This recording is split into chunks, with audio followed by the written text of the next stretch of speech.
আল্লাহ রাব্বুল আলামিনের নির্দেশ আসার পরে আমার আপনার নবী মক্কাবাসীর কাছে দাওয়াত পৌঁছায়া দিবেন। কেমন করে দ্রুততার সাথে এই কথা সকলের কাছে পৌঁছায়া যায়, নবীজি এই জন্য সাফা পাহাড়ের উপরে উঠে গেলেন। আর এক বর্ণনায় আসছে নবীজি আবু কুবাইস পাহাড়ের উপরে উঠলেন।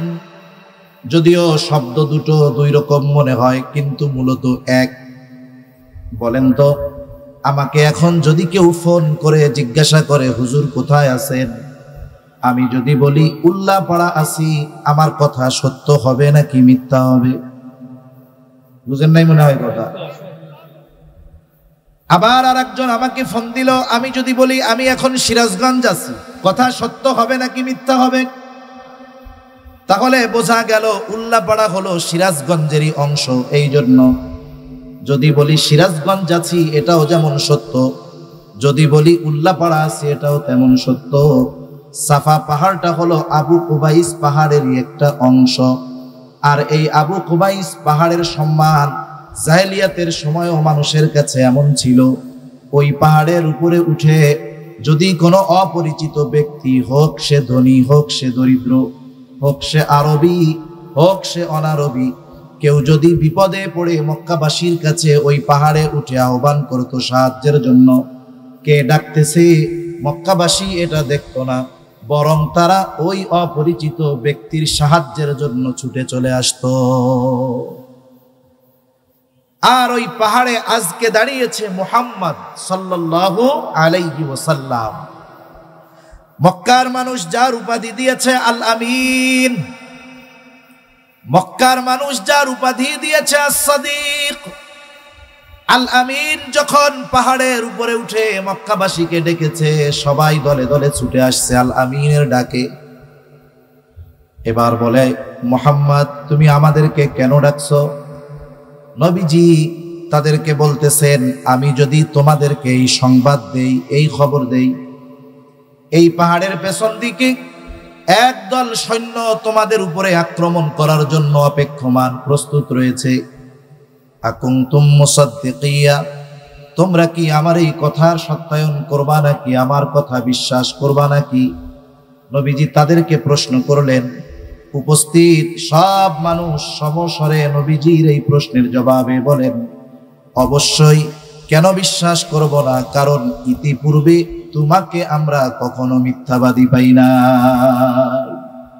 সব সময় তোমাকে আমরা সত্যবাদী পেয়েছি, আর আজকে তুমি মিথ্যা কথা বলবা এটা হতে পারে না। তাহলে নবীজির সত্যায়ন, সত্যবাদিতার সত্যায়ন কাফেররা করেছে।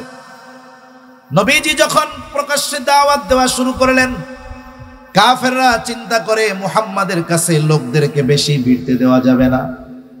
ইতিমধ্যে হজের সময় কাছাকাছি হয়ে গেল। ওই জাহেলিয়াতের সময়ও পৃথিবীর বিভিন্ন প্রান্ত থেকে মানুষ বাইতুল্লাহ জিয়ারত করার জন্য আসতো। কাফেররা চিন্তা করলো, হজের সময় যখন মানুষেরা আসবে, মুহাম্মদ যদি এই কথাগুলো মানুষের কাছে বলে, দাওয়াত যদি দেয়, দেখা যাবে মানুষ দলে দলে তার দলে দলভুক্ত হয়ে যাবে। এই জন্য মানুষগুলোকে আগের থেকে সচেষ্ট করার দরকার, সতর্ক করার দরকার, তারা কেউ যেন মুহাম্মাদের কাছে না ভিড়ে। এই জন্য তারা চিন্তা করলো, মক্কা প্রবেশের যতগুলো রাস্তা আছে, শহরের প্রবেশদ্বারে এক এক দল প্রতিনিধি পাঠায়া দিল। তাদের দায়িত্ব কি? তাদের দায়িত্ব হলো যে ওই রাস্তা দিয়ে যারা আসবে তাদেরকে তারা মুহাম্মদ সাল্লাল্লাহু আলাইহি ওয়াসাল্লামের ব্যাপারে সতর্ক করে দিবে। ভলিউম বাড়ানো যাবে ভাই? ভলিউম আপনি মনে হয় বুঝতেছেন না আমি যা বলতেছি, খুব কষ্ট হইতেছে কিন্তু কথা বলতে। আওয়াজটা ছড়ায়া দেন, আওয়াজটা ভাসায়া দেন, বুঝেন না? অনেক কষ্ট হচ্ছে, শক্তি লাগতেছে, এত শক্তি দিয়ে কথা তো আমি বলতে পারি না, এমনি গলায় এতই বসে গেছে, ছড়ায়া দেন। মক্কার প্রত্যেকটা প্রবেশদ্বারে এক এক গ্রুপকে দাঁড় করায়া দিছে।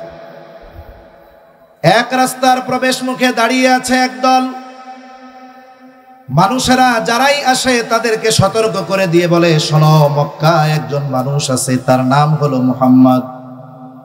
খবরদার, সে কিন্তু একজন গণক, তার ধারের কাছেও তোমরা যাবা না। আর এক রাস্তার মুখে দাঁড় করিয়ে দিয়েছে আর এক দল, যারাই আসে তাদেরকে সতর্ক করে দিয়ে বলে, শোনো, মক্কায় একজন মানুষ আছে, তার নাম হলো মুহাম্মদ, সে কিন্তু গণক, তার ধারের কাছে তোমরা যাবা না।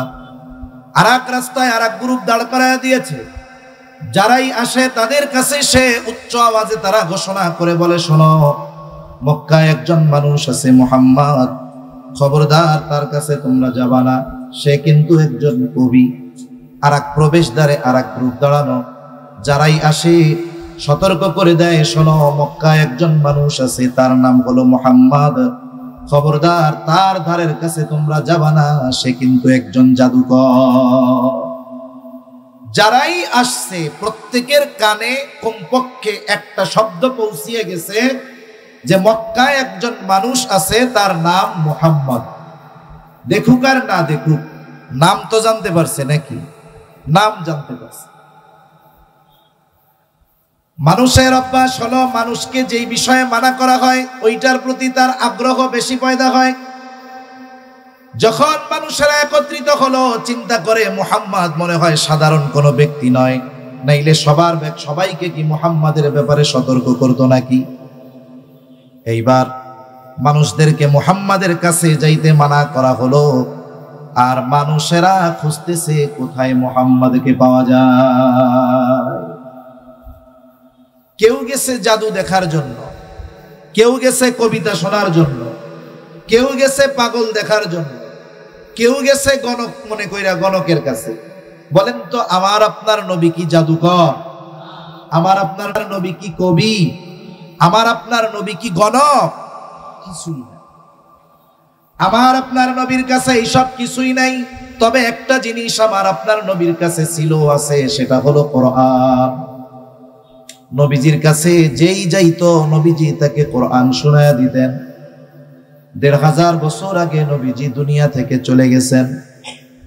১৫০০ বছর পরেও ওই কোরআনুল কারীম যদি কোনো কারি সুললিত কণ্ঠে তিলাওয়াত করে, একটা মানুষ যত মূর্খ হোক না কেন, কোরআন বুঝুক আর না বুঝুক, কোরআন পড়তে পারুক আর না পারুক, কিন্তু ওই কোরআনুল কারীমের তিলাওয়াত, সুললিত কণ্ঠের তিলাওয়াত যখন একটা মূর্খ মানুষও শুনে, তার হৃদয়ের মধ্যে এই কোরআনুল কারীমের প্রভাব এতটা প্রভাব বিস্তার করে যে একটা সময় আবেগ আপ্লুত হয়ে কারি সাহেবের তিলাওয়াতে মুগ্ধ হয়ে সে জবান খুলে উচ্চ আওয়াজে বলে উঠে, আল্লাহু আকবার। বলে না এরকম? কারি সাহেবরা যখন তিলাওয়াত করে টান দেয়। ১৫০০ বছর পরে একজন সাধারণ কারির কণ্ঠে তিলাওয়াত শুনে যদি মানুষ এতটা আবেগ আপ্লুত হতে পারে, এতটা প্রভাব যদি মানুষের অন্তরে এই কোরআনুল কারীম করতে পারে, সৃষ্টি করতে পারে, তাহলে যার কাছে স্বয়ং কোরআন নাজিল হয়েছে, বলেন তো, তিনি যখন কোরআনুল কারীমের তিলাওয়াত করতেন আর শ্রোতারা যখন তার পবিত্র জবানের তিলাওয়াত শুনত, ওই তিলাওয়াত যারা শুনতো তারা আমাদের মতো সাধারণ মানুষ না, তারাও কোরআনের ভাষা সম্পর্কে বুঝতো যে এটা কত উচ্চাঙ্গের। ওই মানুষগুলো যখন নবীজির জবানে তিলাওয়াত শুনতো, দেখা যাইতো গেছে জাদু দেখার জন্য, কবিতা শোনার জন্য, কিন্তু কোরআনুল কারীমের তিলাওয়াত শুনে ওই মানুষগুলো তাদের হৃদয়ে ঈমানের নূর প্রজ্বলিত করে বাড়িতে ফিরত। সুবহানাল্লাহ। তাহলে কাফেররা আমার আপনার নবীর থেকে মানুষদেরকে ফেরানোর জন্য ৪টি শব্দ বেশি ব্যবহার করত। তবে এই ৪টি বিষয় কোনো মানুষের চরিত্রের ত্রুটির কারণ হতে পারে না। এই জন্য এত সুন্দর চরিত্র আমার আপনার নবীর। কিন্তু আফসোসের ব্যাপার, ১৫০০ বছর পরে ইসলাম বিদ্বেষী, নবী বিদ্বেষী এমন অনেক মানুষ আমাদের সমাজে বসবাস করে, এই পৃথিবীতে বসবাস করে। ওই মানুষগুলো অনেকে মুসলমানের ঘরে জন্ম নিয়েছে, কিন্তু কাফেররা নবীর চরিত্রের ব্যাপারে অপবাদ দেওয়ার দুঃসাহস না করলেও অনেক ইসলাম বিদ্বেষী আমার আপনার নবীর চরিত্রের ব্যাপারে অপবাদ দেওয়ার দুঃসাহস করে। নবীর চরিত্রের ব্যাপারে অপবাদ দেওয়ার দুঃসাহস করে তারা, নবীর চরিত্রের ব্যাপারে অপবাদ দেওয়ার মাধ্যমে নবীর উম্মতদের হৃদয় থেকে নবীর ভালোবাসা কি কমানো যাবে নাকি? কমবে না। সাধারণ মানুষের বিষয়টা ভিন্ন। এই পৃথিবীর বা এই দেশের যত বড় বুজুর্গ ব্যক্তি হোক না কেন, যত ভালো মানুষ হোক না কেন, ওই ভালো মানুষের চরিত্রের ব্যাপারে যদি কেউ অপবাদ দেয়, তার মানে উনি যেই কাজটা করে নাই ওনার ব্যাপারে, ওই কাজের ব্যাপারে দোষারোপ করা হয়েছে যে উনি এই কাজটা করছে।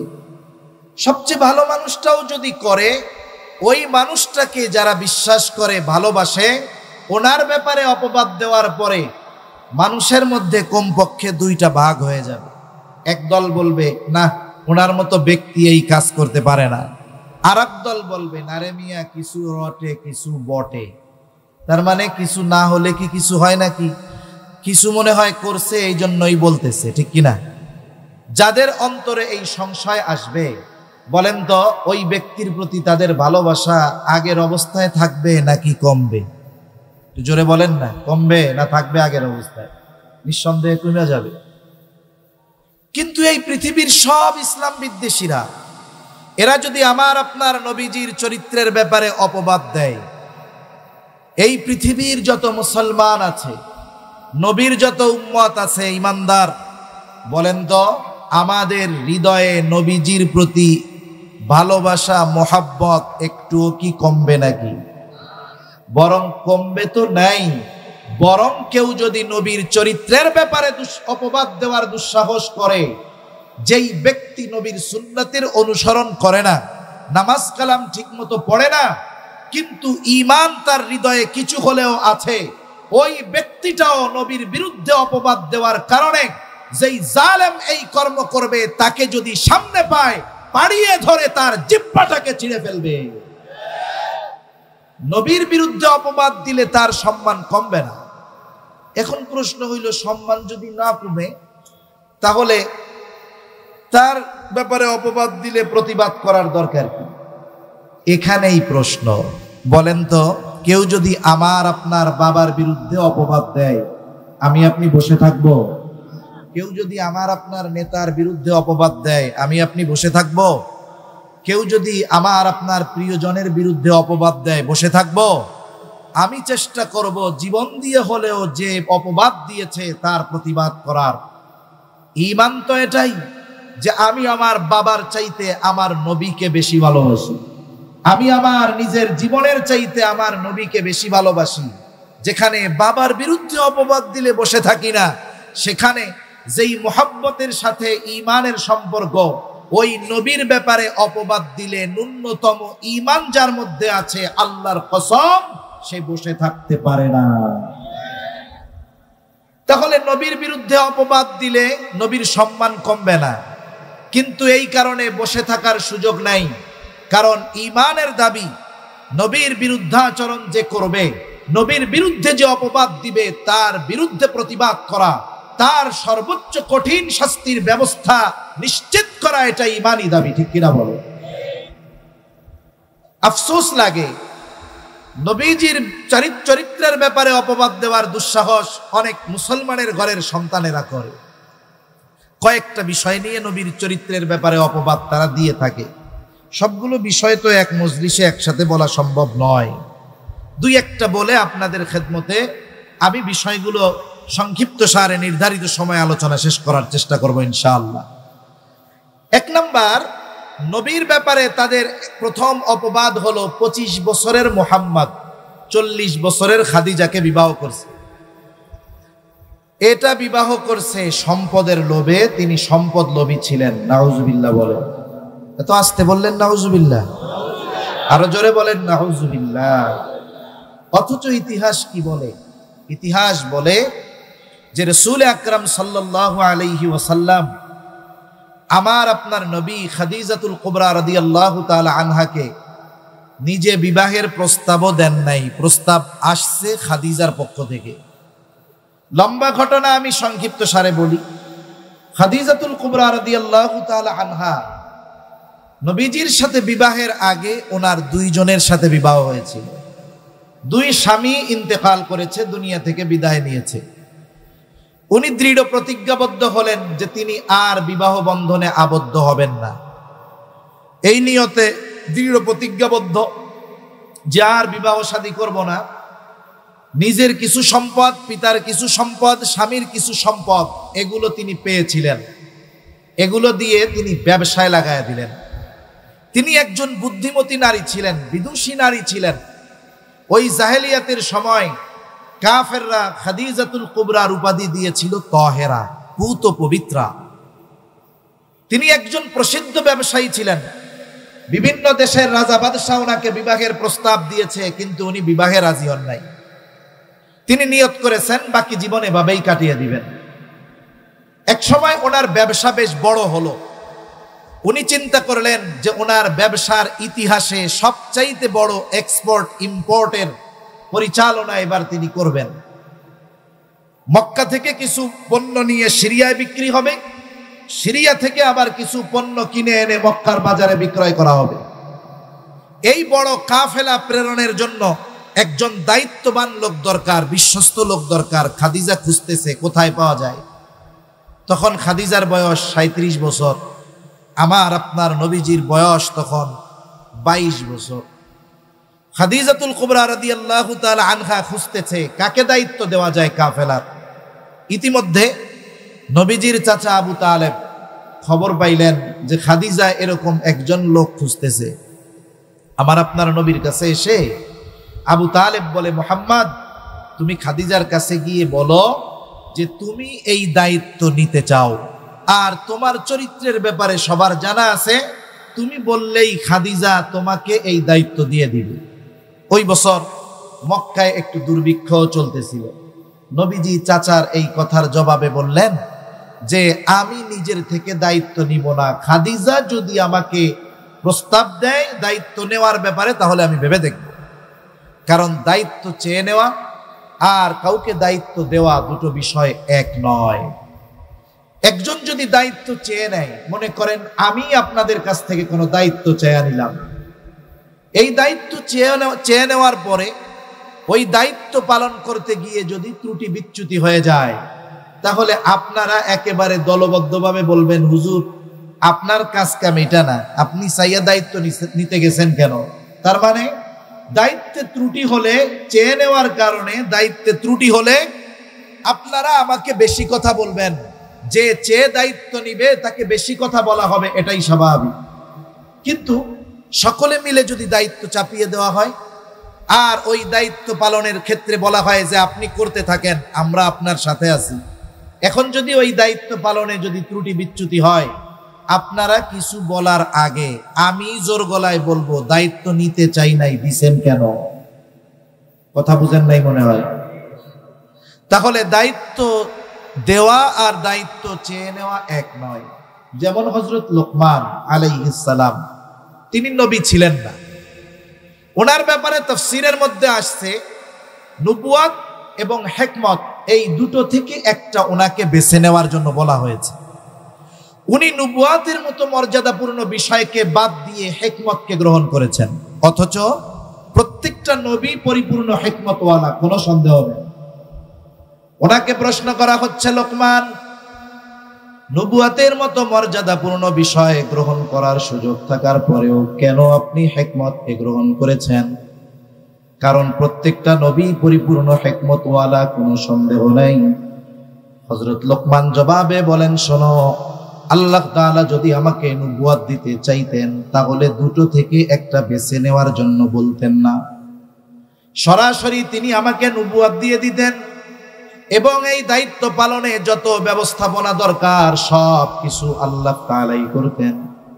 কিন্তু আমি যদি নিজের থেকে নবুয়াতকে চেয়ে নিতাম, বেছে নিতাম, আর ওই জিম্মাদারি পালনে যদি কোনো ত্রুটি বিচ্যুতি হয়ে যাইত, তাহলে আল্লাহ তাআলার সামনে আমাকে জবাবদিহিতার কাঠগড়ায় দাঁড়ানো লাগতো। এই জন্য নবী বলেন, চাচা আমি দায়িত্ব চেয়ে নিব না, সে যদি আমাকে প্রস্তাব দেয় আমি ভেবে দেখব। আবু তালেব চলে গেছে খাদিজার বাড়িতে, গিয়ে বলে, খাদিজা আপনি তো খুঁজতেছেন দায়িত্ব দেওয়ার জন্য, আপনার এই দায়িত্ব যদি মুহাম্মদকে দেওয়া হয় কেমন হয়? খাদিজা চিন্তিত ছিলেন কাকে দায়িত্ব দেওয়া যায়। মুহাম্মাদের কথা শোনার সাথে সাথে খাদিজার চিন্তা দূর হয়ে গেল।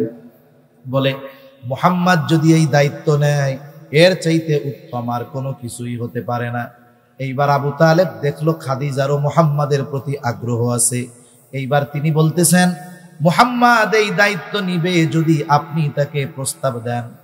খাদিজা এবার বলে, শোনো আবু তালেব, তুমি যে কথা বলছো আমি মুহাম্মদকে প্রস্তাব দিতে আমার কোনো সমস্যা নাই, তবে মুহাম্মদ ব্যতীত তুমি যদি অন্য কারো কথা আমার কাছে বলতে, অন্য কারো ব্যাপারে বলতে, আমি কশ্চিন কালেও তাকে প্রস্তাব দিতে যাইতাম না। কিন্তু মুহাম্মাদের বিষয়টা ভিন্ন, মুহাম্মাদের বিষয়টা ভিন্ন, আমি প্রস্তাব দিব তাকে। খাদিজা এবার আমার আপনার নবীকে প্রস্তাব দিলেন। নবীজি দায়িত্ব নিলেন। কাফেলা রওনা হয়ে গেছে। লম্বা কথা, ওই কাফেলার খেদমতের দায়িত্ব দেওয়া হলো খাদিজার একজন গোলাম ছিল, নাম হলো মাইসারা। খাদিজা তাকে বলতো মাইসারা হলো আমার চোখ। তার মানে খাদিজার দেখা আর মাইসারার দেখা সেম। মাইসারার বলা আর খাদিজার বলা এটা সমান। দায়িত্ব দিল, খেয়াল রাখবা, বিশেষ করে মুহাম্মাদের দিকে নজর রাখবা। সফর শেষ হলো। নবীজি মক্কা থেকে যেই পণ্যগুলো নিয়ে সিরিয়ায় গেছেন প্রায় দ্বিগুণ লাভে নবীজি বিক্রয় করলেন।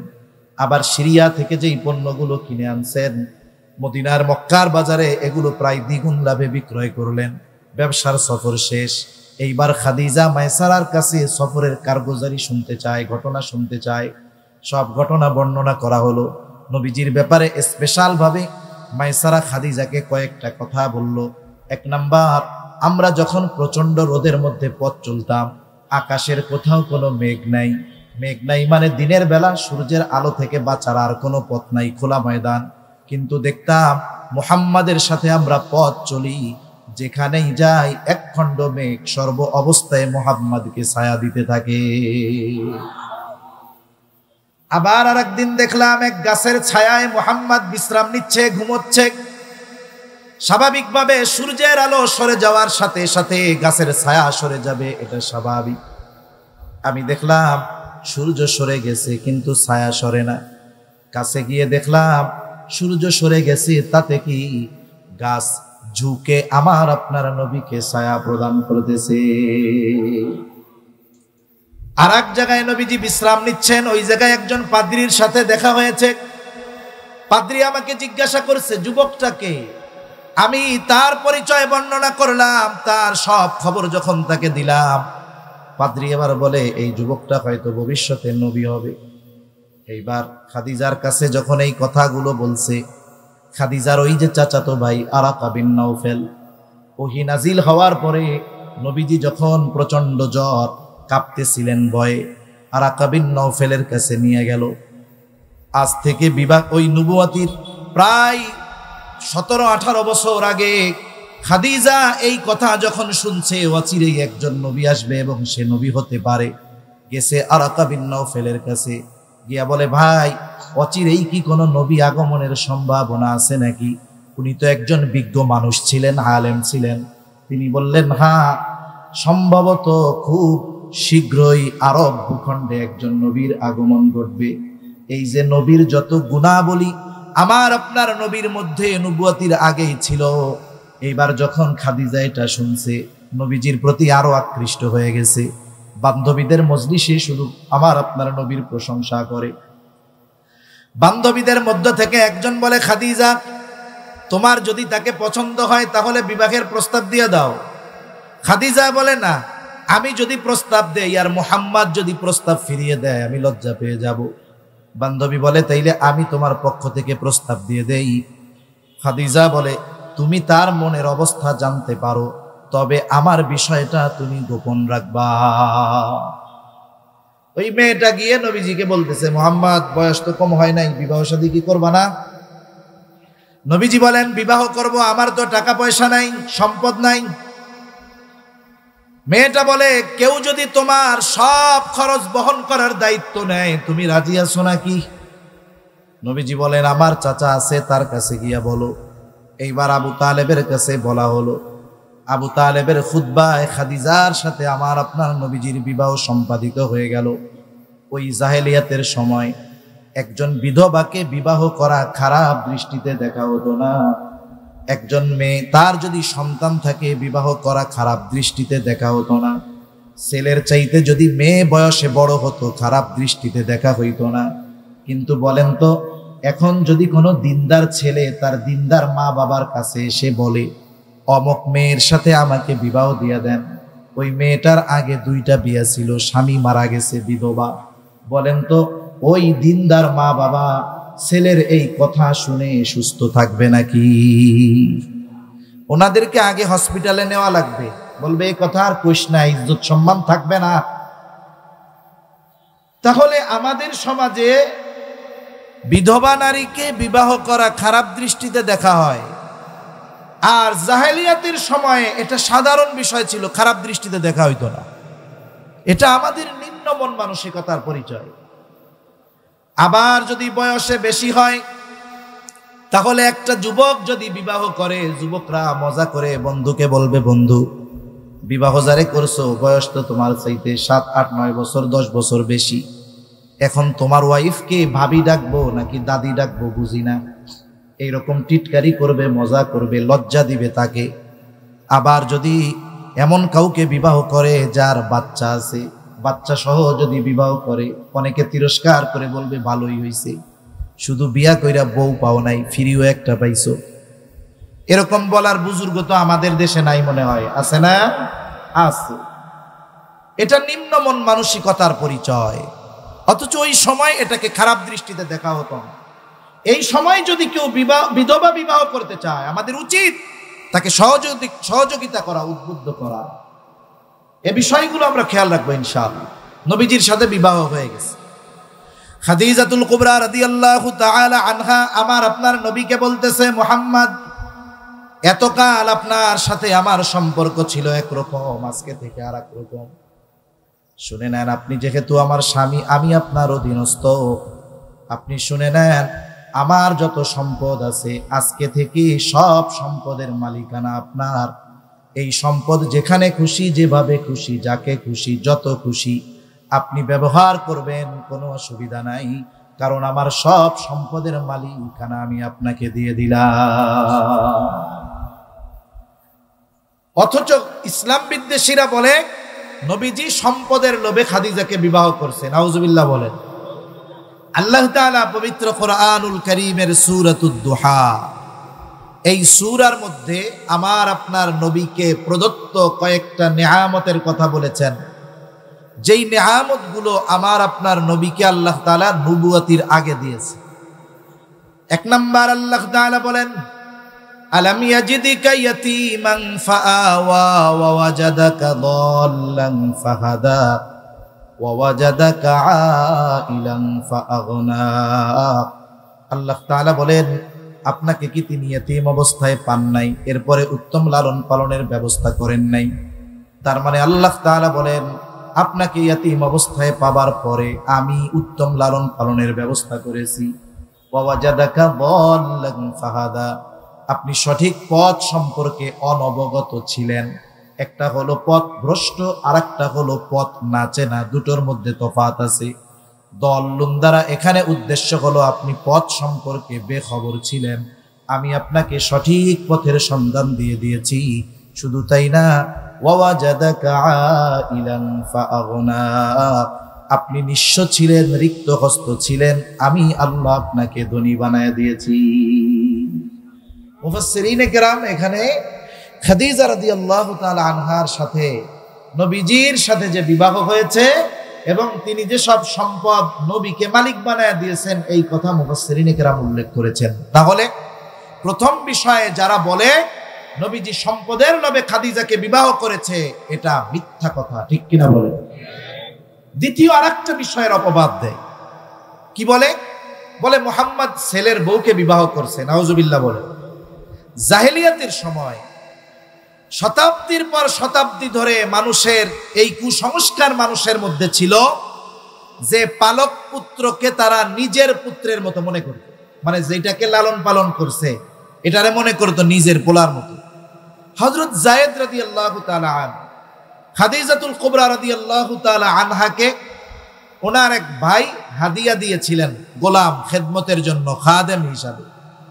যায়েদ রাদিয়াল্লাহু তাআলা আনহুকে নবীজি খাদিজার সাথে বিবাহের পরে যায়েদকে নবীজির খেদমতের জন্য দিয়ে দিছে, যে এই গোলাম আপনারে দিয়া দিলাম। রাসূল আকরাম সাল্লাল্লাহু আলাইহি ওয়াসাল্লামের কাছেই আছে যায়েদ। এক সময় যায়েদের মা বাবা খোঁজ পাইছে যায়েদ হারায় গেছিল, আর একজন নিয়া তাকে বাজারে গোলাম বলে বিক্রয় করে দিছে। যায়েদের মা বাবা খোঁজ পাইছে যে মক্কায় মুহাম্মাদের কাছে আমাদের সন্তান আছে। এবার নবীজির কাছে আসছে। যখন আসছে, মা বাবা যখন চিনতে পারছে, নবীজি বলছে ঠিক আছে, আজাদ করে দিলাম, নিয়ে যান। এইবার শিশু যায়েদ, সে মা বাবার সাথে যাইতে চায় না, সে নবীজির কাছেই থাকবে, নবীজির সাথেই থাকবে, নবীজির কাছ থেকে যেতে চায় না। নবীজির চরিত্রে মুগ্ধ হয়ে গেছে। এইবার মা বাবা বাধ্য হলেন যায়েদকে নবীজির কাছে রেখে যাইতে। নবীজি যায়েদকে আজাদ করে দিয়েছেন। যেহেতু এত মহব্বত করে, নবীজি ঘোষণা করে দিলেন, আজ থেকে যায়েদ হলো আমার পুত্র, আমার সন্তান, পালক পুত্র। এইবার যায়েদ যখন বিবাহ উপযুক্ত হলো, নবীজি তার পালক পুত্র যায়েদকে নিজের ফুফাতো বোন যায়নাব বিনতে জাহাসের সাথে বিবাহ দিয়ে দিলেন। এই বিবাহে রাসূল আকরাম সাল্লাল্লাহু আলাইহি ওয়াসাল্লাম দিয়েছেন, যায়েদের সাথে যায়নাব বিনতে জাহাসের বনাবনি হয় না। একটা সময় যায়েদ নবীজির কাছে এই বিষয়ে আলোচনা করতেছিলেন। ওই আলোচনার মজলিসে যায়েদ যায়নাব বিনতে জাহাসকে তালাক দিয়ে দিল। নবীজি এমনটা চান নাই, কিন্তু যায়েদ তালাক দিয়ে দিল। আর আল্লাহ তাআলা নির্দেশ দিলেন, পয়গম্বর যায়েদ তো ছেড়ে দিয়েছে, এখন ইদ্যতকালীন সময় পার হওয়ার পরে আপনি আপনার ওই বোনকে বিবাহ করবেন, যাকে যায়েদের সাথে বিবাহ দেওয়া হয়েছিল। তাহলে জাহেলিয়াতের সময়ের মানুষ পালক পুত্রকে নিজের পুত্রের মতো মনে করত। আর নবীজি যদি যায়েদের তালাক প্রাপ্তা স্ত্রীকে বিবাহ করেন, তাহলে তারা বলতে শুরু করবে, দেখো মুহাম্মদ নিজের পুত্রবধূকে বিবাহ করেছে।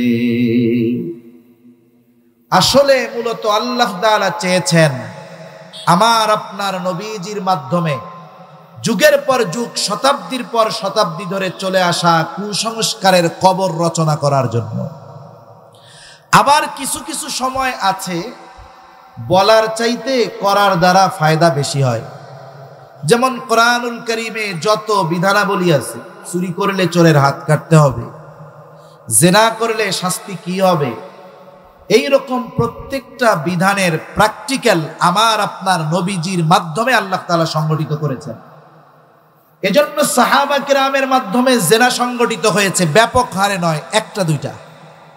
যদি তাদের মাধ্যমে জিনা সংগঠিত না হইতো, তাহলে জিনার শাস্তি কোরআনুল কারীমে আছে, প্র্যাকটিক্যাল ভাবে প্রয়োগ কেমনে হবে বলেন তো? দেখানোর সুযোগ ছিল নাকি? ছিল না।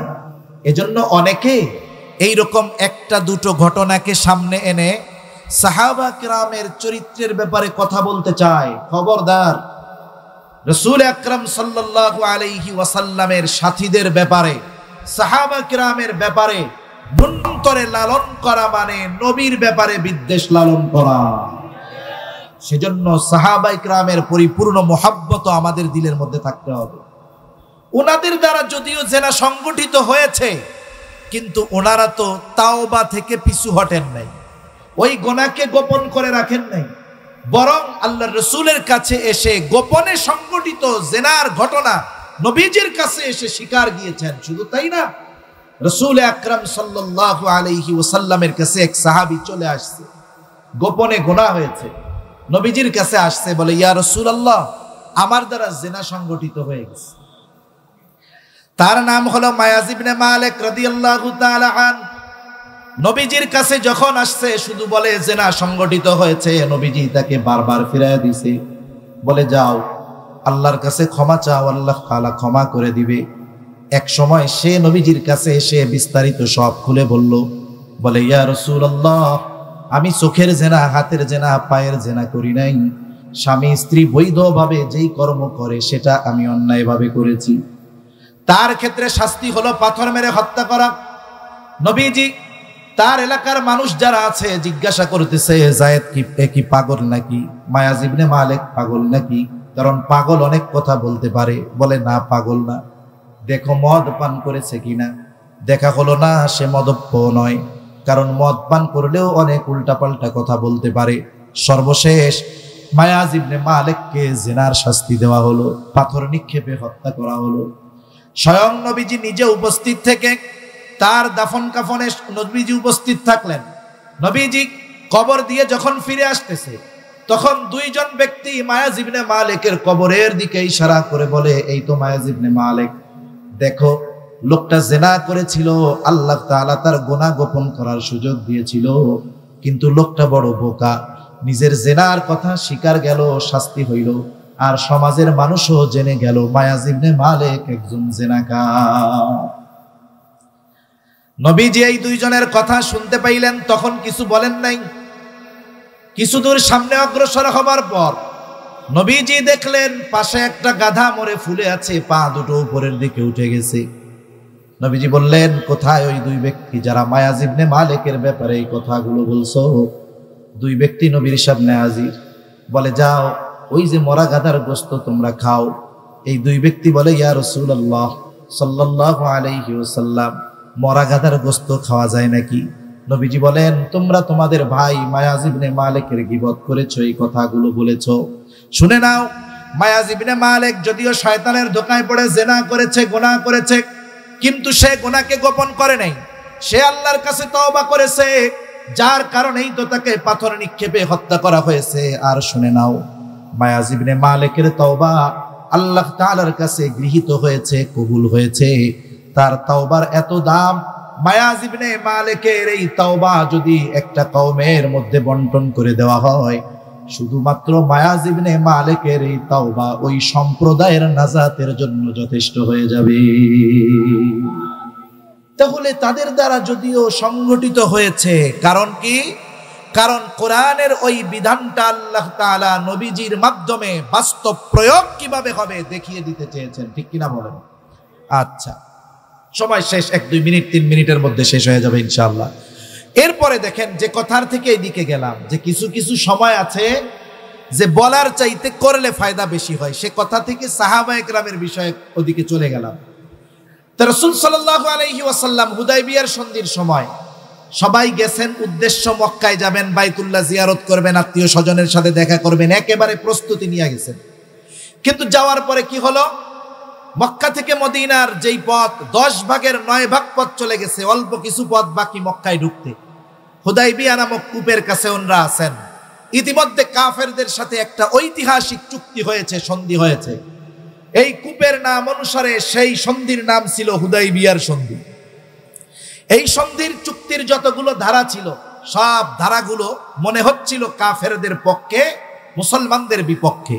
এর মধ্যে একটা এমনও ছিল যে এই বছর আপনারা মক্কায় ঢুকতে পারবেন না, এই বছর জিয়ারত করতে পারবেন না, উমরা করতে পারবেন না, এবছর আর ঢোকা যাবে না, আগামী বছর। নবীজি সব চুক্তি মাইনা নিছেন, সব শর্ত মেনে নিয়েছেন। যেহেতু সব ধারাগুলো মনে হচ্ছে মুসলমানদের বিপক্ষে, যারা গেছে সবার মন খারাপ, ফিরে যেতে হবে, সবাই বসে আছে বিষণ্ণ মন, খেয়াল অন্যদিকে। নবীজি সবাইকে আদেশ করলেন, সকলে মাথা মুন্ডিয়ে ফেলো, চুল কামায় ফেলো, যার সাথে কুরবানির যেই জন্তু আছে সবাই সবারটা জবাই করে ফেলো। এই কথা নবীজি পর পর 3 বার বলছেন। কয়বার? জোরে বলেন না, কয়বার? বলেন তো, নবীজির কোন নির্দেশ সাহাবায়ে কেরামকে একাধিকবার দেওয়ার প্রয়োজন আছে? সাহাবা কেরাম তো নবীজির চেহারার দিকে তাকিয়ে থাকে। নবীজির চেহারার মধ্যে যদি বিষণ্ণতার ছাপ থাকে, সাহাবা কেরাম নবীজি কিছু বলার আগে সিদ্ধান্ত নিয়ে নেয় যে নবীজির ওই চেহারায় হাসি ফোটাতে যদি আমার গোটা দুনিয়া ত্যাগ করতে হয়, আমি পিছপা হব না। অথচ 3 বার বলার পরেও তারা কোনো নড়েও না, চড়েও। নবীজি এবার ওই সফরে নবীজির সাথে ছিলেন উম্মে সালামা রাদিয়াল্লাহু তাআলা আনহা। নবীজি উম্মে সালামা রাদিয়াল্লাহু তাআলা আনহার কাছে গিয়ে ঘটনা বর্ণনা করলেন যে অবস্থা, তো এই কি করা যায়? উম্মে সালামা বলে, ইয়া রাসূলুল্লাহ, হয়তো তারা মনোকষ্টে আছে, আপনার কথা খেয়াল করে নাই, আপনার কিছু বলার প্রয়োজন নাই, আপনি আপনার জন্তুটা নিয়ে তাদের সামনে জবাই করে দেন। এইবার নবীজি তার প্রাণীটা এনে তাদের সামনে যখন জবাই করে দিলেন, কিচ্ছু বলা লাগে নাই, সাথে সাথে সকলে উঠে গিয়ে মাথা মুন্ডিয়ে ফেললো এবং যার কাছে যেই জন্তু ছিল সকলে সেগুলোকে কোরবান করে দিল। যে কথার থেকে এদিকে গেলাম যে কিছু বিষয় আছে বলার চাইতে করার মাধ্যমে বেশি প্রভাব বিস্তার হয়। আমার আপনার নবীর মাধ্যমে এই ঘটনাকে সংগঠিত করে মূলত আল্লাহ তাআলা চেয়েছেন এই কুসংস্কারের কবর রচনা করার জন্য। নবীজির কথা যখন বিবাহ করবে মানুষে কি বলবে, লোকে কি বলবে? আল্লাহ তাআলা বলেন মা কানা আল্লাহ তাআলা বলেন ওরা বলতেছে ছেলের বধূকে বিবাহ করেছে, আর আল্লাহ তাআলা বলেন মা কানা মুহাম্মাদুন আবা আহাদিম মির রিজালিকুম ওয়ালাকিন রাসূলুল্লাহ। মুহাম্মদ সাল্লাল্লাহু আলাইহি ওয়াসাল্লাম তোমাদের কোন পুরুষের পিতা নন, ওয়ালাকিন রাসূলুল্লাহ তিনি হলেন আল্লাহর রাসূল, ওয়া খাতামান নবীন তিনি হলেন শেষ নবী। আল্লাহ তাআলা আমার আপনার নবীর মাধ্যমে কাজটা সংগঠিত করিয়েছেন। এই জন্য আমাদেরও মনে রাখতে হবে অনেকের ঘরে পালক পুত্র পালক কন্যা আছে না নাই? আপনি ছোট বাচ্চা আনছেন পালতেছেন যে এটা আপনার পালক মেয়ে, বড় হয়েছে, আপনি কত আদর করছেন, চুমা দিছেন। ওই মেয়েটা যখন প্রাপ্তবয়স্কা হয়ে যাবে পালক বাবার সাথে আর দেখা করতে পারবে না। ছোট বাচ্চা ছেলে আনছিলেন, মা হিসাবে লালন পালন করেছে আপনার স্ত্রী পুত্রবধূ সে যে হয় হোক। এখন ওই ছেলেটা যখন বালেগ হয়ে যাবে তখন ওই মা আর ওই ছেলের সাথে দেখা দিতে পারবে না। যদি ভিন্ন কিছু হয়, কেমনে? 2 বছরের আগে ছেলেটাকে আনছে, ওনার স্তনে দুধ নেই, উনি কি করলেন ওই ছেলেকে দিয়ে ওনার আপন বোনের দুধ পান করায় দিলেন, তখন সম্পর্ক ভিন্ন। কিন্তু যদি ওই সম্পর্ক স্থাপিত না হয়, স্বাভাবিকভাবে পালক ছেলে পালক মেয়ে যখন বড় হয় প্রাপ্তবয়স্ক হয়, পালক সন্তান থেকে মার পর্দা করতে হয়, মায়ের সাথে পালক পুত্রের পর্দা করতে হয়। মেয়ে যখন বালেগা হয়ে যায় বাবার ওই পালক কন্যার সাথে পর্দা করতে হয়, মেয়েটারও ওই পালক বাবার সাথে পর্দা করতে হয়। কথা বোঝা গেছে তো? 2টা বিষয় বললাম। নবীজির চরিত্রের ব্যাপারে অপবাদ করা দিতে চায়, অথচ আল্লাহ তাআলা আমার আপনার নবীর মাধ্যমে এই বিবাহ সংগঠিত করেছেন কেন? যেন যুগের পর যুগ ধরে চলে আসা এই কুসংস্কারের কবর রচনা হয়ে যায়। সর্বশেষ কথা হলো, পৃথিবীর সবাই মিলে যদি নবীজির চরিত্রের ব্যাপারে অপবাদ দেওয়ার দুঃসাহস করে দিতেও থাকে, আল্লাহর কসম আমার আপনার নবীজির প্রতি আমাদের কারো ন্যূনতম ভালোবাসা কমবে না, বরং আরো বাড়বে। মানুষ নবীর সম্পর্কে জানবে এবং নবীজির উত্তম আখলাকে আকৃষ্ট হয়ে ইসলামের ছায়াতলে আসবে। তবে এটাও মনে রাখতে হবে, যদি কেউ নবীর চরিত্রের ব্যাপারে উপভোগ দেওয়ার দুঃসাহস করে, সে যে হয় হোক না কেন, ইমানদার তাওহীদি জনতা ঈমান হেফাজতের দাবিতে, ঈমানের দাবিতে ওই জালিমের কণ্ঠ রোধ করার জন্য যত ব্যবস্থা গ্রহণ করার দরকার, ইমানদার তাতে পিছপা হবে না। ঠিক কিনা বলেন? সেজন্য আমার আপনার নবীর চরিত্রকে আল্লাহ মহান চরিত্রে অধিষ্ঠিত করেছেন এবং নবীর চরিত্র পূর্ণাঙ্গ চরিত্র। আমার আপনার নবীর আগে যত নবী আসছে সবাই উত্তম চরিত্রওয়ালা, কিন্তু আমার আপনার নবীর ব্যাপারে আল্লাহর নবী বলেন ইন্নামা বুইসতু লিউতাম্মিমা মাকারিমাল আখলাক। নবীর চরিত্র শুধু উত্তম নয়, নবীজি বলেন আমাকে উত্তম চরিত্রে পরিপূর্ণতা প্রদানার্থে প্রেরণ করা হয়েছে। সব নবী উত্তম চরিত্রওয়ালা নবী, আমাদের নবী উত্তম চরিত্র পরিপূর্ণতা দান করনেওয়ালা নবী। আমার আপনার নবীজির চরিত্র নবুয়াতির পরেও যেমন ছিল, নবুয়াতির আগেও তেমন ছিল, তবে একটু তফাৎ তো আছে। তফাৎটা কি? একটা উদাহরণ দিলে বুঝতে সহজ হবে। মনে করেন একজন মানুষ বিদেশ থেকে একটা স্বর্ণের বার কিনে আনছে অথবা স্বর্ণের বিস্কিট, যা বলে বলুন, স্বর্ণের বার বা বিস্কিট কিনে এনেছে। 10 বছর আগে ওই স্বর্ণের বারটা কিনে এনে ঘরের মধ্যে রেখে দিয়েছে, ব্যবহারও করে নাই, ওটা দিয়ে কোনো অলংকারও বানায় নাই। বলেন তো 10 বছর এই জিনিসটা অব্যবহৃত ছিল, ঘরের মধ্যে ছিল। 10 বছর আগে যখন উনি ওই স্বর্ণের বারটা কিনেছেন তখন ওইটার উজ্জ্বলতা যেমন ছিল, 10 বছর পরে উজ্জ্বলতা কি ওই রকম থাকবে নাকি? থাকবে না, উজ্জ্বলতা হারিয়ে যাবে। দেখে মনে হবে হয়তো কোনো পিতলের টুকরা বা তামার টুকরা, এরকম মনে হতে পারে। কিন্তু বলেন তো উজ্জ্বলতা থাক আর না থাক, দাম কি কমে যাবে নাকি? দাম ঠিকই থাকবে, উজ্জ্বলতা একটু কম।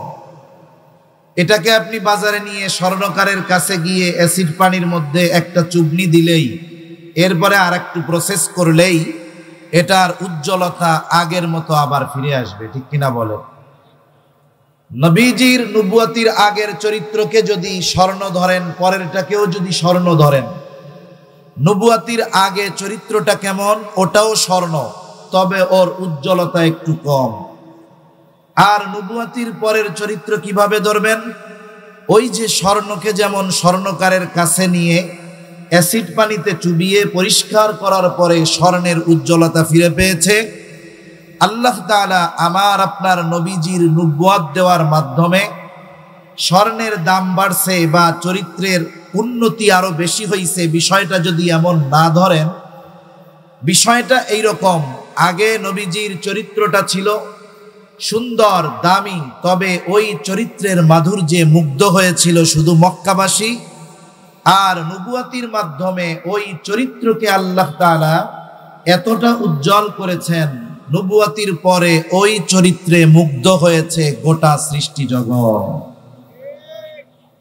রাসূলুল্লাহ সাল্লাল্লাহু আলাইহি ওয়াসাল্লামের চরিত্র আল্লাহ তাআলা নবুয়তির আগে বিশেষ পদ্ধতিতে হেফাজত করেছেন। নবুয়তির পরে আমার আপনার নবীর মাধ্যমে যত কিছু নিষিদ্ধ করা হয়েছে, তথা শরীয়তে ইসলামে যত কিছু নিষিদ্ধ করা হয়েছে, নবুয়তির আগে আমার আপনার নবীজির মাধ্যমে ওই রকম কোনো কিছু সংগঠিত হয় নাই। যেমন আমার আপনার নবী নবুয়তির আগে কোনোদিন গান বাদ্যের মজলিসে বসেন নাই। মদ হারাম হয়েছে নবুয়তির পরেই নয়, নবুয়তির পরে ওই সময়ও মানুষেরা মদ পান করত, হারাম হয় নাই। তারপরে আল্লাহ তাআলা 4 ধাপে মদকে হারাম করেছেন। নবুয়তির আগে মদ্যপান তো বহুদূর, নবুয়তির পরে মদ্যপান তো বহুদূর, আমার আপনার নবী নবুয়তির আগে কোনোদিন মদ পান তো বহু দূরের কথা, মদের মজলিসেও কোনোদিন নবীজি বসেন নাই। সুবহান। কাফেররা বলতে পারবে না, আসে না আওয়াজ, না হইলে এরকমই থাক, নড়াচড়ার দরকার নেই, থাক। কাফেররা একথা বলতে পারবে না যে নবুয়তির আগে নবীজি কোনোদিন মদ পান করেছেন। কাফেররা একথা কোনোদিন বলতে পারবে না নবুয়তির আগে নবীজি কোনোদিন মিথ্যা কথা বলেছেন। আল্লাহ তাআলা হেফাজত করেছেন কেন?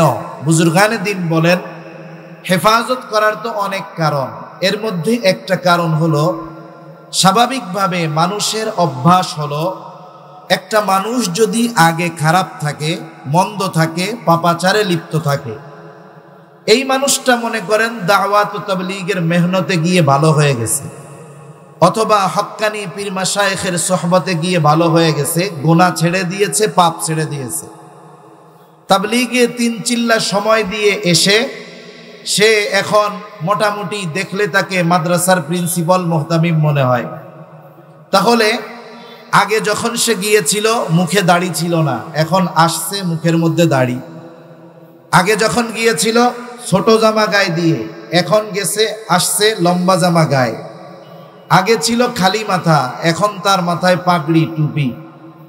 আগে যেই পাপ কাজগুলো সে করত, এখন সে পাপ কাজগুলোর সাথে সে সম্পর্ক রাখেই না। এই ব্যক্তির তাবলীগের সময় দেওয়ার আগের চরিত্র আর পরের চরিত্র কি এক নাকি? আগে সে যেটা করত, তাবলীগের সময় দেওয়ার পরে সে ওইটা করতে দেখলে কষ্ট পাবে। আগে যেটাকে সে পছন্দ করত, দ্বীনের পথে আসার পরে সে ওটাকে অপছন্দ করবে। আগে সেটা যে নিজে করত, তাওবা করে ভালো হয়ে যাওয়ার পরে ওই কাজটা আরেকজন করলেও তার ভালো লাগবে না। সে মনে করেন নামাজের দিকে যাচ্ছে, পাশে এক দোকান, এই দোকানে বসে সেও এক সময় আড্ডা দিত, সেও এক সময় গল্প গুজব করত, বিড়ি সিগারেট খাইত। সে দোকানের দিকে তাকিয়ে দেখে ওই দোকানে শুধু সে নাই, বাকি সবাই আছে। টেলিভিশনও চলতেছে, ওইখানে বিড়ি সিগারেটও চলতেছে, মিথ্যা গল্পের সয়লাভ চলতেছে। এটা দেখে সে একটু মনক্ষুণ্ণ হলো, কষ্ট লাগলো যে এই মানুষগুলোর সাথেই আমি এক সময় ছিলাম, এখন আল্লাহ তাআলা আমাকে সঠিক পথে পরিচালিত করেছেন তার দয়ায়। আমার এই ভাইগুলো, আমার এই চাচা, আমার এই দাদা, আমার এই বন্ধু, এরাও যদি নামাজি হয়ে যেত, মসজিদমুখী হয়ে যাইতো, আমার খুব ভালো লাগতো। এই চিন্তা করে দোকানের মধ্যে তিনি একটু দাওয়াত দেওয়া শুরু করলেন। সবাইকে উদ্দেশ্য করে বলতেছেন যে হায়াত এটা সীমিত কালের জন্য আমরা দুনিয়াতে এসেছি, কিন্তু আখিরাত এটা অনন্তকাল, যার শুরু আছে শেষ নাই। এই দুনিয়ার সামান্য পাপে ডুবে আমরা অনন্তকালের আখিরাতকে যেন না হারাই। আসেন আমরা সবাই নামাজের দিকে যাই, বিড়ি সিগারেট খাওয়া বাদ দেই, গীবত করা বাদ দেই, চোখের গোনা বাদ দেই, জবানের গোনা বাদ দেই। এই যে কথাগুলো সে মানুষদেরকে বলেছে, বলেন তো ভালো কথা না মন্দ কথা? নিঃসন্দেহে ভালো কথা। কিন্তু আমাদের সমাজে ভালো মানুষ যদি কাউকে ভালো কথা বলে, সবাই ভালোভাবে নেয় না। আর এই লোকটা তো ৩-৪ মাস আগে নিজেই এই কাজগুলো করত। যখন এই কাজগুলোর ব্যাপারে মানুষকে মানা করবে, সাধারণভাবে মানুষ দুই ভাগে বিভক্ত হয়ে যাবে। একদল বলবে হ্যাঁ কথা ভালো, আর একদল বলবে মিয়া এত বুজুর্গি দেখায়ও না তো, ৪ মাস আগে তোমার জ্বালায় আমরা টিকতে পারি নাই, আমরাও আল্লাহ চাইলে এক সময় ভালো হয়ে যাবো, এত ওয়াজ নসিহতের দরকার নাই। এইরকম বলা লোক সমাজে আছে না নাই? তাহলে শরীয়তে ইসলামে যেই জিনিসগুলো হারাম নিষিদ্ধ, এইরকম কোন কাজ যদি নবীজির দ্বারা নবুয়তির আগে সংগঠিত হতো, কাফেররা এই কথা বলতো যে মুহাম্মদ এখন তুমি আমাদেরকে এই সব করতে মানা করো, কয়দিন আগে তুমিও তো এইগুলা করছিলা, ঠিক কিনা বলেন? এই কথাটা বলার সুযোগ আল্লাহ তাআলা আমার আপনার নবীর ব্যাপারে কাফেরদেরকে দেন নাই। নবীজিকে আল্লাহ তাআলা হেফাজত করেছেন কেমনে? নবুয়তির আগে একটা ছোট্ট ঘটনা বললে বুঝতে সহজ হবে। নবীজি তখন বালক, 10, 11, 12 বছর বয়স। নবীজি বলেন মক্কার মধ্যে বড় একটা বিবাহ অনুষ্ঠানের আয়োজন হলো। মক্কার সবাইকে ওই বিবাহে দাওয়াত দেওয়া হলো। বিবাহের মূল আকর্ষণ হলো রাতের বেলা খাবার দাবারের শেষে সারা রাত ব্যাপী নাচ গানের অনুষ্ঠান হবে। এটা মূল আকর্ষণ। খাওয়া দাওয়া শেষ, সকলে অপেক্ষা করতেছে কখন সেই অনুষ্ঠান শুরু হবে। ইতিমধ্যে একজন ঘোষণা দিচ্ছে তোমরা দ্রুততার সাথে ওই জায়গায় জড়ো হও, ওইখানে এখন নাচ গানের অনুষ্ঠান শুরু হয়ে যাবে। যখন আহ্বানকারী আহ্বান করছে, একেবারে দলে দলে সবাই কে কার আগে গিয়ে জায়গা দখল করবে এই চিন্তায় আছে। কারণ আগে গেলে দেখা যাবে ভালো মতো, শোনা যাবে ভালো মতো। দুনিয়াও এরকম। দ্বীনি মজলিসগুলায় অনেক সময় মানুষ সামনে ফাঁকা রেখে পেছনে বসে, কিন্তু গুনাহের মজলিসে 80 বছরের বৃদ্ধ অনেক সময় 20 জনের কাঁধে ভর করে একেবারে সামনে এসে কেমনে বসবে এই চিন্তা করে। আবার যদি কেউ বলে যে এই কাজটা তো ভালো না, এরকম ভাবে গাড়ে পাড়া দিয়ে এসে বসলেন, বলে মুইরাই তো যাবো কয়দিন পরে, একটু দেখালো, তোমরা বাইসা থাকলে আরো দেখতে পারবা। সবাই হুড়মুড় করে দৌড় শুরু করছে কে কার আগে গিয়ে বসবে। রাসূলুল্লাহ সাল্লাল্লাহু আলাইহি ওয়াসাল্লামের সাথে যারা ছিলেন তারা নবীজিকে ডাকতেছে, মুহাম্মদ আসো, তাড়াতাড়ি চলো, আগে না গেলে যায় বসতে পারবো না, জায়গা পাবো না। নবীজি তখন বলেন যে আমার 2 চোখ জোড়ে ঘুম চলে আসছে, গোটা দেহে ক্লান্তি পেয়ে বসছে, ওরা আমাকে ডাকে কিন্তু আমাকে এমন ভাবে ঘুম পেয়ে বসছে আমি আর নড়তে পারতেছি না। নবীজি বলেন আমি ওই বাড়ির এক পাশে ঘুমিয়ে পড়লাম, তারা সবাই ওই মজলিসে চলে গেছে। সারা রাত পার হয়ে গেছে, অনুষ্ঠান শেষ, সকলে সকলের বাড়িতে চলে গেছে।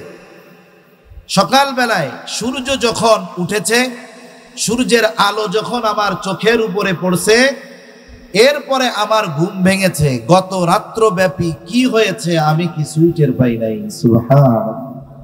তাহলে আল্লাহ তাআলা আমার আপনার নবীকে বিভিন্ন পদ্ধতিতে নবুয়তির আগে ওই সমস্ত বিষয় থেকে আল্লাহ তাআলা হেফাজত করেছেন। এমন এক চরিত্র আমার আপনার নবী। আমার আপনার নবীর চারিত্রিক সত্যায়ন কাফেররা দিতে বাধ্য হয়েছে। নবীজির ব্যাপারে কাফেররা কখনো চারিত্রিক অপবাদ দেওয়ার দুঃসাহস করতে পারে নাই।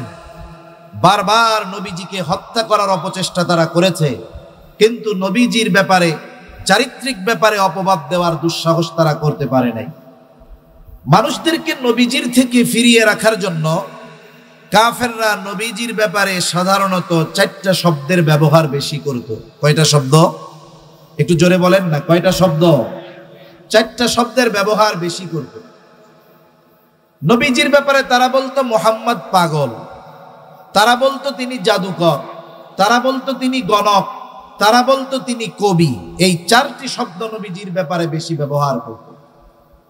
নবীজি যখন 3 বছর গোপনে দাওয়াত দিয়েছেন, গোপনে 3 বছর দাওয়াত দেওয়ার পর আল্লাহ তাআলার পক্ষ থেকে আদেশ এসেছে, এখন আর গোপনে দাওয়াত দেওয়া হবে না, এখন প্রকাশ্যে দাওয়াত দিতে হবে।